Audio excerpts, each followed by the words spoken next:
सुरुवातीला एक अर्थात महत्त्वाची बातमी। मी तुमच्यासाठी लढणार आणि न्याय मिळवून देणार, सुप्रिया सुळे यांनी देशमुख कुटुंबियांना हा शब्द दिलेला आहे। सुप्रिया सुळेंसमोर संतोष देशमुखांच्या आईला अश्रू अनावर झाली। बीड प्रकरणावरून मी 8 दिवसांपूर्वी शहांची भेट घेतली, लक्ष घालणार असल्याचं शहांचा मला शब्द, असं सुप्रिया सुळे यांनी म्हटलंय। मुख्यमंत्र्यांना भेटणार आणि देशमुख कुटुंबियांसाठी पदर पसरणार, असंही सुळे म्हणाले। वाल्मिकच्या मागे ईडी का लागली नाही, सुळेंचा संतप्त सवाल।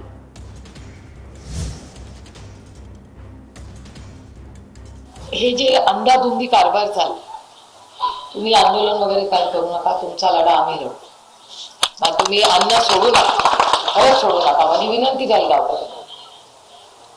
तुम्ही आम्ही सगळे ताकदीने लढू। बाप्पा या देशामध्ये ही गोष्ट कुणामुळे कळली तर बाप्पाने कळली। मला तुम्हाला हे पण स्पष्टपणे सांगायचं की त्याच्या आम्ही दोघांनी बाहेर बोललेलं नाही, बाप्पा तुमच्या परवानगीने मी बोलते की एक 8 दिवसापूर्वी बाप्पा आणि मी आम्ही अमित भाई शामना परत जाऊन भेटून आलो आणि त्यांनी आम्हाला शब्द दिला की ते जातीने लक्ष